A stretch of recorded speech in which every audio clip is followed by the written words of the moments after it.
Yes, sir.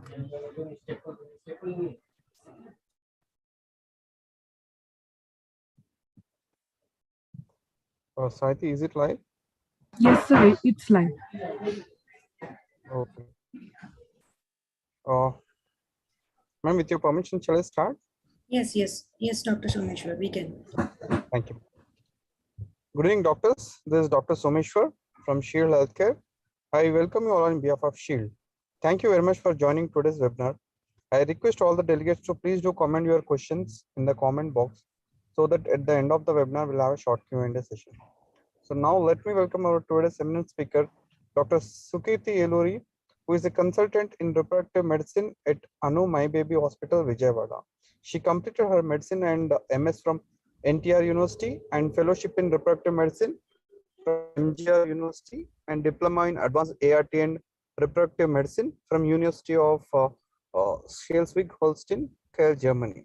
And she also presented several papers in a part of scientific studies, presented paper in ASCOG, also in IFSS and awarded first prize. And she also presented paper in ACE as well as APCOG. And she also conducted scientific studies on effect on occupational exposure on sperm DNA fragmentation index, as well as effect of stage 4 endometriosis on IVF outcome. So with this, we welcome you for today's webinar, ma'am. And coming to the today's topic, ultrasound basics in infertility. So with this, without further ado, let me turn over the time to Dr. Sukeerthi, ma'am, to talk on basic ultrasound and its clinical implications in IVF. Over to you, ma'am. Good evening, everyone. Thank you, Dr. Someshwar, for your brief introduction. Thank you, Sheil, for giving me this opportunity. So today we are going to discuss about the basic ultrasound and its clinical implications in IVF. So coming to the types of ultrasound, what we perform, we usually perform a transabdominal, transvaginal, transperineal, or a transrectal ultrasound. The most common being the transvaginal, then followed by the transabdominal, and followed by the rest of the other two types. So coming to the transabdominal ultrasound, we do it in a full bladder. We all know that we have to do a transabdominal ultrasound with a full bladder in order to view the pelvic organs, because usually a full bladder helps in displacing the small bowels away and helps in visualization of the pelvic organs. We usually do it with a convex probe with a 3.5 to 5 megahertz convex probe.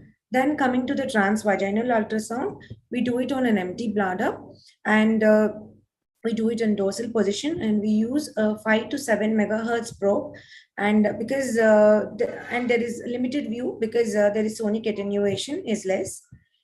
And the main reasons for which we do ultrasound in female with infertility is for ovulation monitoring and assessment of the reserve, ovarian reserve, assessment of the endometrial growth with the cycle, diagnosis of uterine, ovarian, and other adnexal factors in the infertile women, and prediction of the outcome in assisted reproductive technology, ART cycles.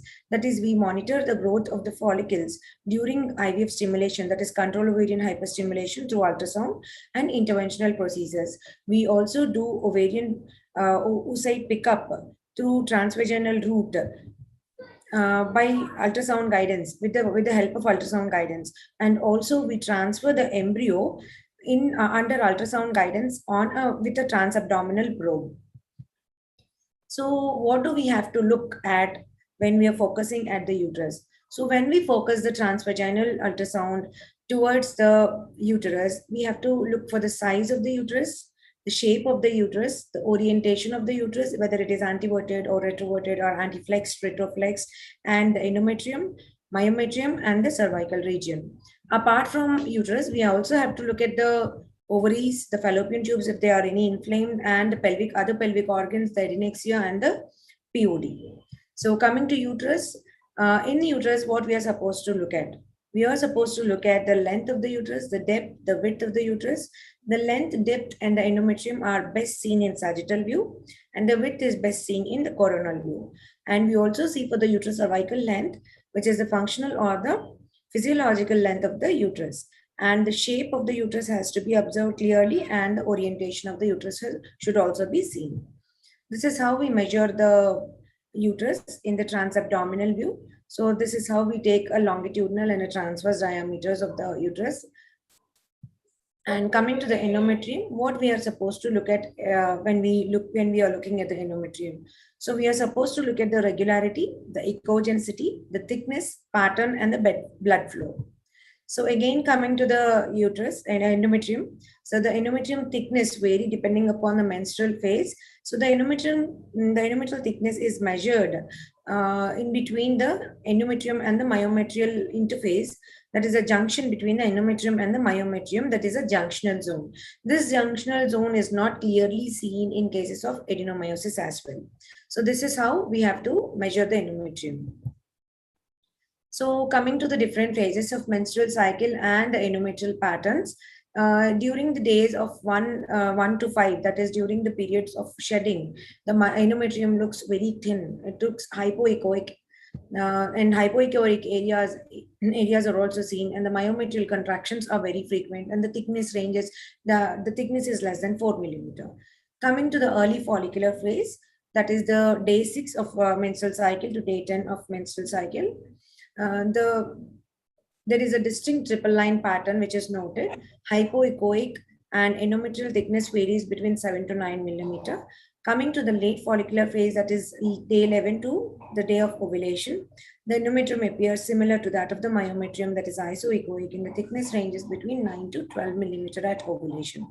And in the luteal phase or in the secretory phase, the endometrium looks bright, fluffy, the appearance or absence of triple line pattern, the triple line pattern is no more seen, and the thickness varies between 10 to 14 millimeter. So this is how an endometrium looks during the early follicular phase, that is during the shedding. The endometrium looks very thin, less than 4 millimeter, as a small echogenic strip. So coming to this figure, we can see the triple line pattern, nice good triple line pattern, and nice good thickness of the endometrium is seen. This is in the late follicular phase. And then in the secretory phase, the endometrium becomes hyperechoic due to the influence of the progesterone, and the endometrium becomes hyperechoic blood, and the midline echoes due to increase in the length and tortuosity as the mucin and the glycogen accumulates inside the glands. So this is how the endometrium looks in different stages. In the early proliferative phase, it is thin, linear, and echogenic.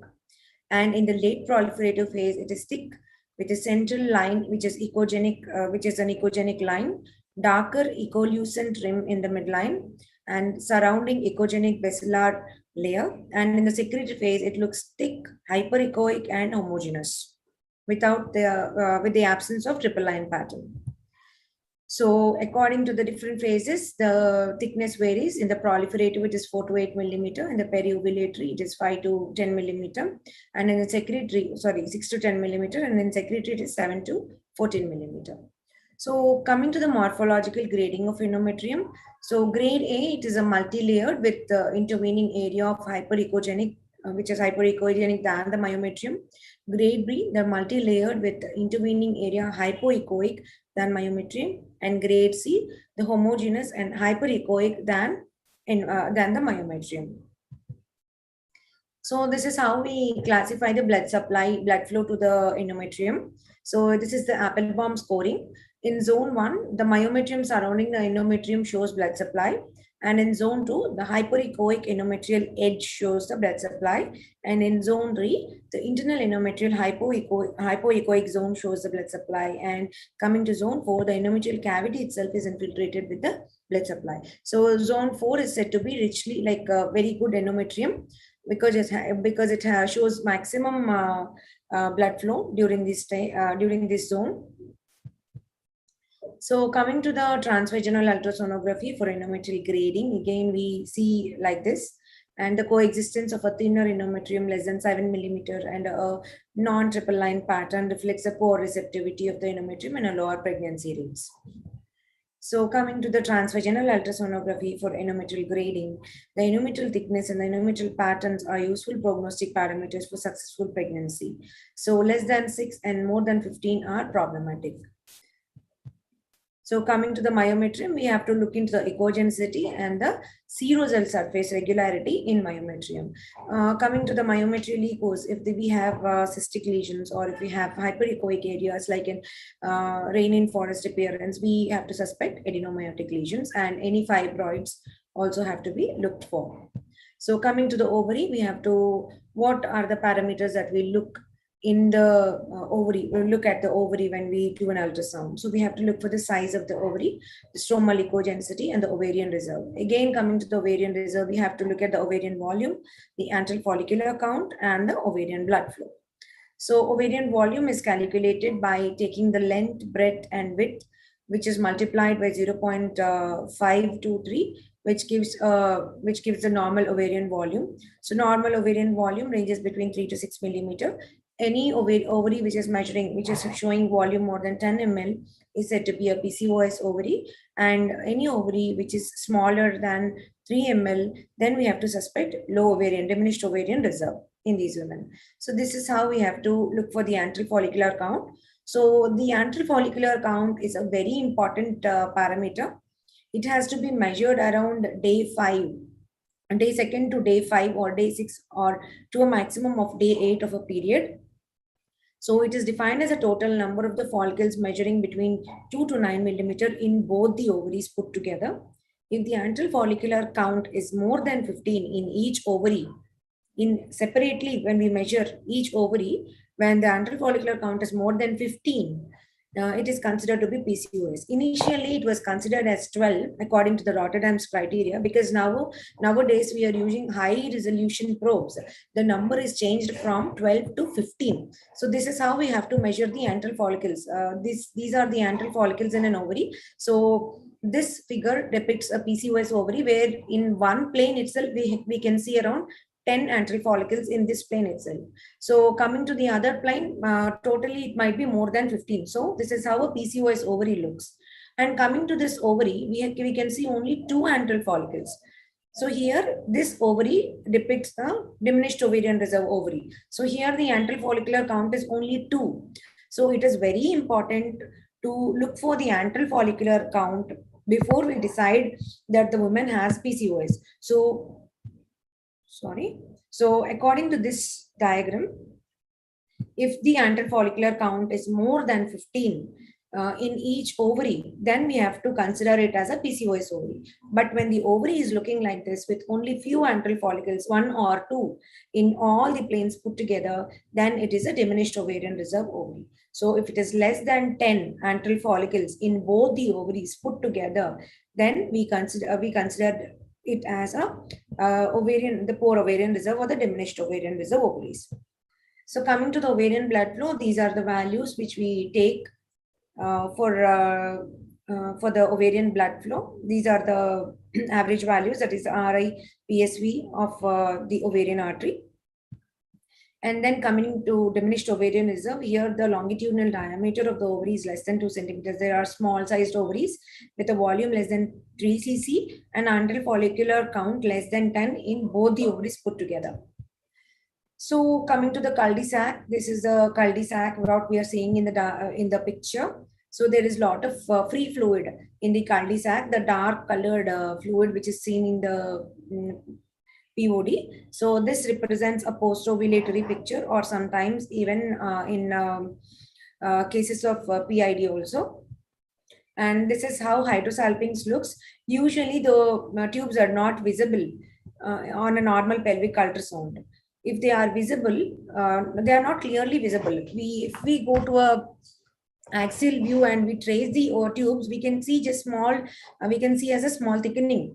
But we cannot visualize the tubes as such. When they are distended with fluid or with blood or with pus, then only they are seen on ultrasound. So this is how hydrosalpinx looks. It has a fusiform cystic. It is a fusiform cystic lesion with a cogwheel sign and incomplete septations. These are the incomplete septations what we are seeing in this hydrosalpinx. The cyst wall thicker than 5 millimeter in almost all acute inflammation, approximately around.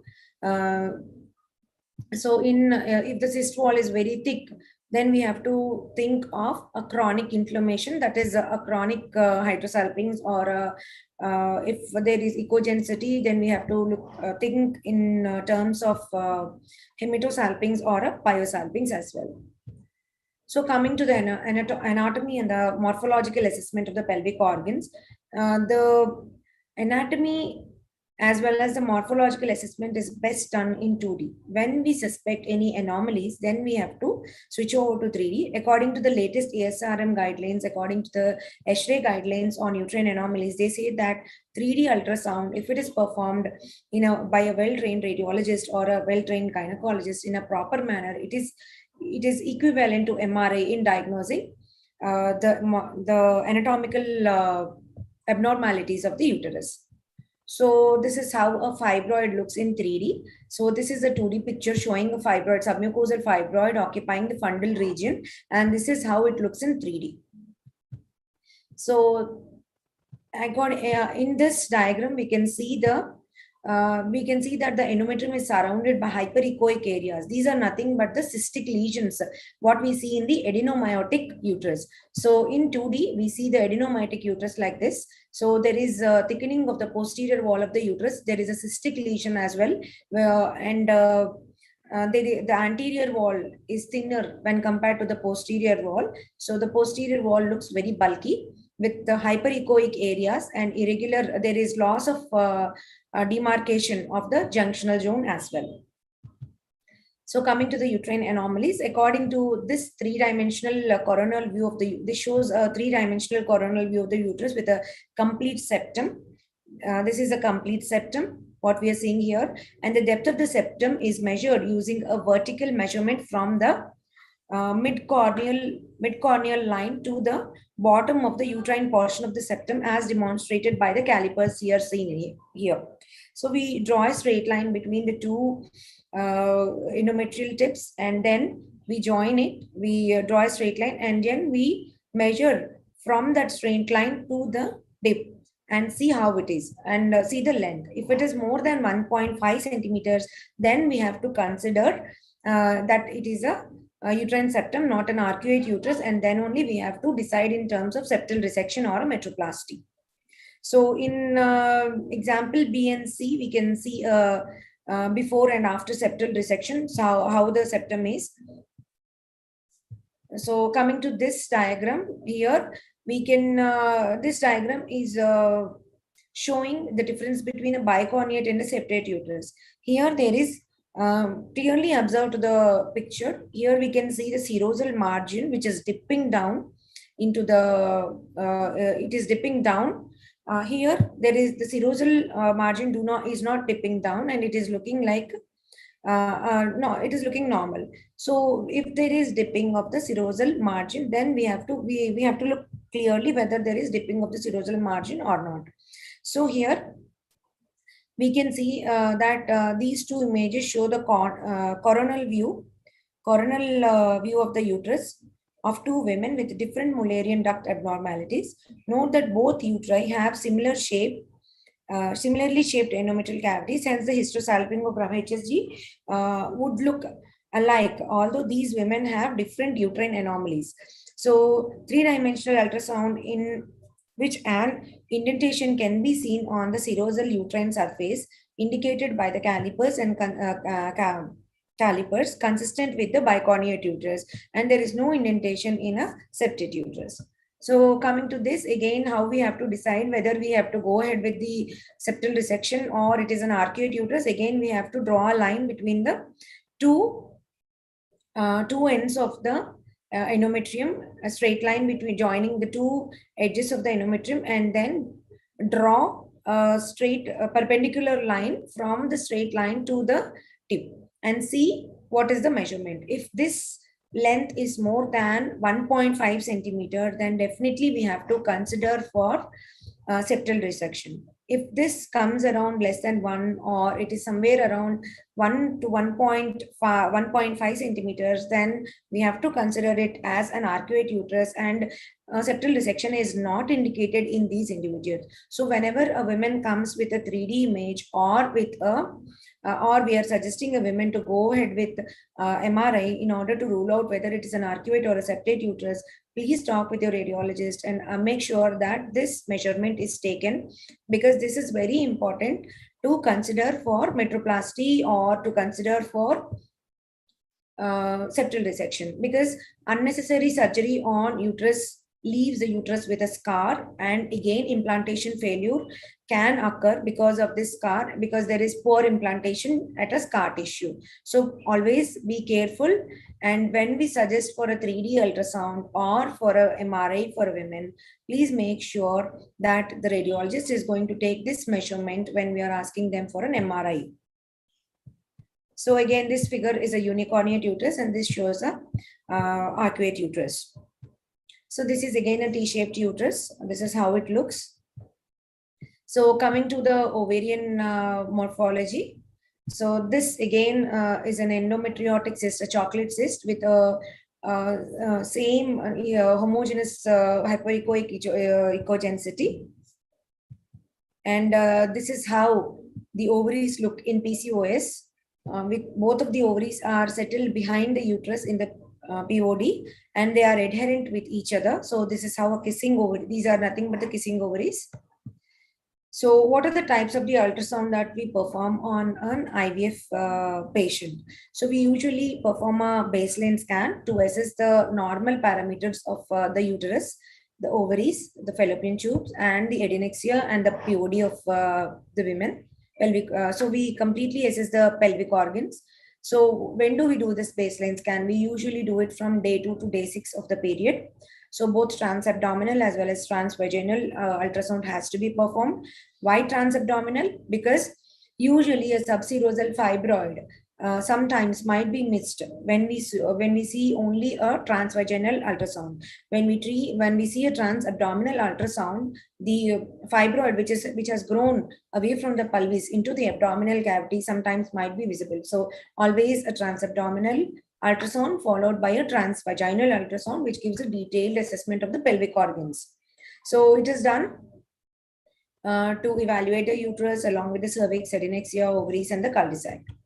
So what about sonosalpingogram? Sonosalpingogram, it is, or a saline infusion sonography, is done mainly to assess the endometrial cavity and also to some extent in tubes. It is not 100% relevant in cases of tubes, because sometimes we might not be able to see the passage of the fluid from both the tubes into the abdominal cavity. We sometimes only see the fluid in the POD, which was not there prior to the sonosalpingogram. This is mainly because the fluid is coming from either of the tubes, either right or left or both the tubes into the POD. So we cannot clearly say whether both the tubes are patent or not in cases of sonosalpingogram. So when it is combined with 3D, it is very useful in detecting the uterine septums, submucosal fibroids, and also in grading the submucosal fibroids, that is the LASMA scoring, and for the polyps and the submucosal fibroids and any adhesions. So coming to the endometrial polyp, so again, saline infusion sonography is a very good modality in evaluating the uterine polyps, intrauterine polyps, and when it is combined with 3D ultrasound, it is very good in evaluating the endometrial cavity pathologies like septum, adhesions, polyp, and submucosal fibroids. So coming to intrauterine adhesions in saline infusion sonogram, this is how we see, and this is how we see in 3D along with the saline infusion sonogram. So coming to the follicular monitoring, we also do the follicular monitoring in cases of patients whom we are looking for the ovulation, whom we have given ovulation induction or superovulation or control ovarian hyperstimulation. These women, we monitor the follicular growth. So there are serial scans done to monitor the follicular and the endometrial growth. It is usually started from day 8 or day 10. Always do a day 2 scan before starting ovulation induction or superovulation or control ovarian hyperstimulation. One, the main importance of doing a day 2 scan in a woman is to assess the antral follicular count. And the second thing is to rule out any corpus luteal cyst or any anechoic cyst which are persistent, which are or sometimes there might be an unruptured follicle in the previous cycle, which is still persistent there, sitting in the ovaries. So always do a day 2 scan. So it is usually started, the follicular monitoring followed by the day 2 scan is always started from 8th or 10th day. If a woman is having a very short cycle, she might be having a poor reserve, she might be having a very short cycle, somewhere between 22 to 24 days cycle, or sometimes a 25 days or a 26 days cycle, wherein she will be ovulating early. She will be having early recruitment because of diminished ovarian reserve, and she will be ovulating early. So we have to start the monitoring from the day 8 or the day 10 of a cycle based upon the cycle length of the women. So once the follicle reaches around 12 millimeter, it is said to be a dominant follicle. So it grows at a rate of 2 to 3 millimeter or per day in case of IVF patients, but around 1.2 to 1.5 millimeter per day in cases of normal ovulation induction. So ovulation occurs at a size of around 18 to 24 millimeter, usually 18 to 20 millimeter in case of a natural cycle, and sometimes around 18 to 24 or even 26 millimeter in cases of ovulation induction or in superovulation cycles. So coming to the features of a mature follicle, this is how a mature follicle looks in an ovary. So the follicle ranges between 16 to 18 millimeter. It has thin walls with no intervening internal echoes. A sonolucent halo appears around 36 hours before ovulation. The crescent sign, this is nothing but a crescent sign. So the cumulus ophorus appears as a small projection inside the lumen of the follicle. This is how the cumulus looks. And on color Doppler, the 3/4 of the follicle is covered with vascularity. So again, this is how a dominant follicle looks. So this is how a dominant follicle looks when we switch on to the Dopplers. So this is how a ruptured follicle, that is a collapsed follicle, looks. That is a post-ovulatory follicle looks, irregular and sometimes filled with hyperechoic area. This is nothing but the corpus luteal cyst.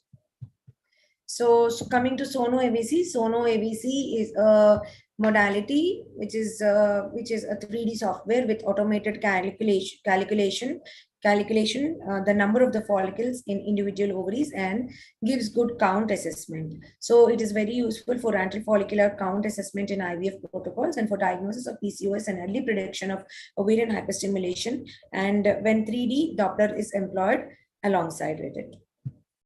So coming to take home. So always be cautious with diagnosing the ovarian reserve parameters in a woman, especially those women with infertility. So always check the ovarian reserve before planning for surgery on ovaries. So the reserve of the ovary, that is the ovarian reserve of the women should always be assessed before planning for any surgery or the ovary.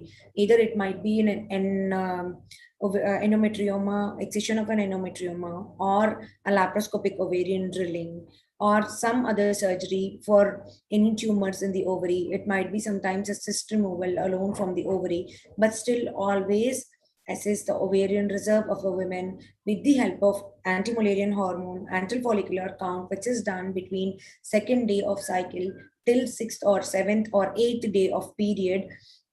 And then always have a proper diagnosis. When a report comes saying it is PCOS, just look into the antral follicular count. Always ask for an antral follicular count. Always ask your radiologist how many antral follicles he or she has noted putting both the ovaries together. So always look for the antral follicular count on day 2 or day 3 before deciding for laparoscopic ovarian drilling on the ovaries. And always go ahead with laparoscopic ovarian drilling of the ovaries if the medical management for PCOS fails, and if the woman is not able to conceive, or if an adolescent girl or a young girl or a women who has already completed her family is having symptoms of PCOS, then always look for the antral follicular count and then decide for the surgery as drilling the ovaries.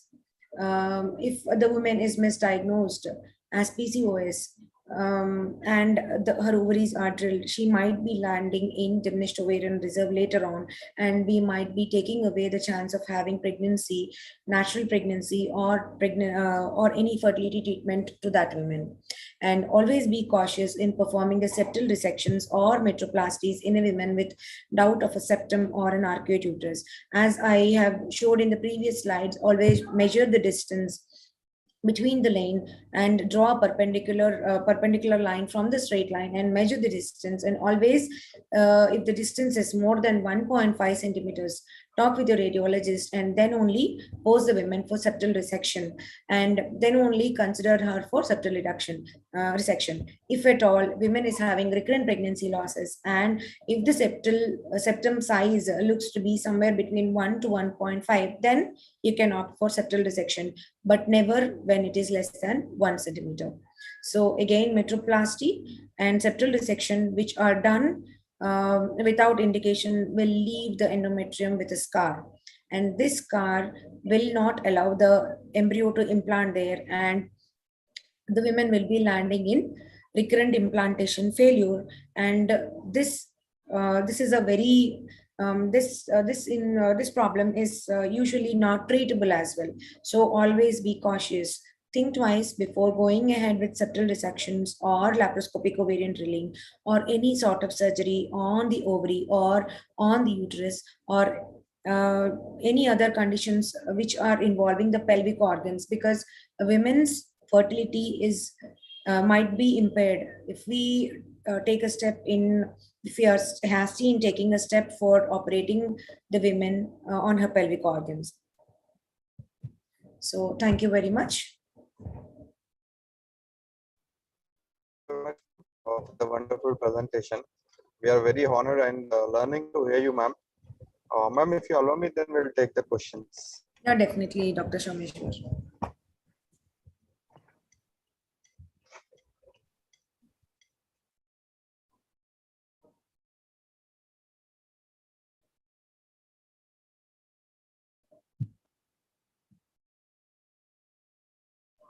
Ma'am, we have a first question, that is septate uterus on ultrasound.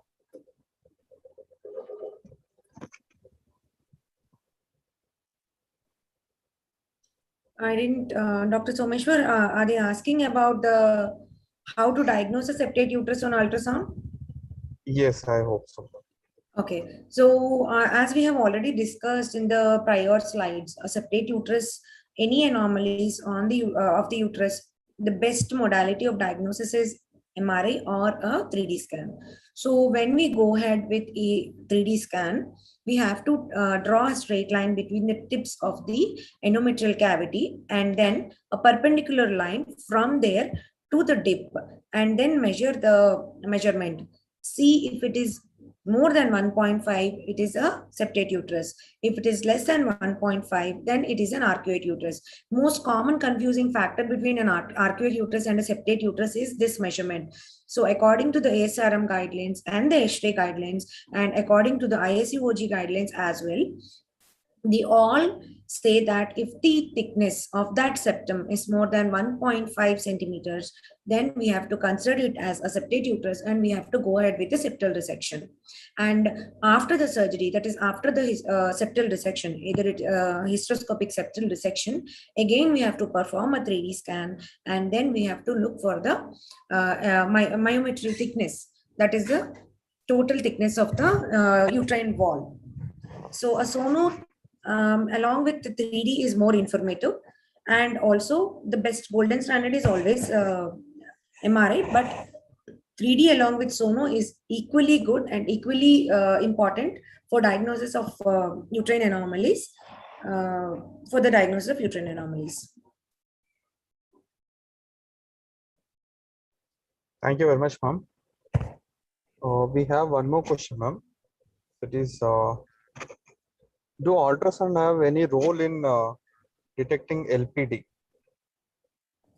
Luteal phase defect. No, ultrasound does not have any role in detecting the luteal phase defect, because luteal phase defect is a very rare entity, actually speaking. So in this condition, the progesterone is not produced in enough quantities from the corpus luteum, which results in miscarriages or sometimes implantation failure and sometimes early pregnancy losses. So this cannot be predicted by ultrasound. Though an endometrium which is looking very good, or a corpus luteum of good size, and a follicle which has a very good blood flow might not be producing enough enough progesterone from it. So luteal phase defect cannot be predicted by ultrasonography. But yes, an unruptured follicle can be predicted. A luteinized unruptured follicle can be predicted, but not the luteal phase defect. Thank you very much, ma'am. I think there are no more questions from the delegates. If you allow me, then we can close this webinar. Yeah, Dr. Sukesh. Thank you very much, ma'am, for the wonderful presentation and also for your making your valuable time.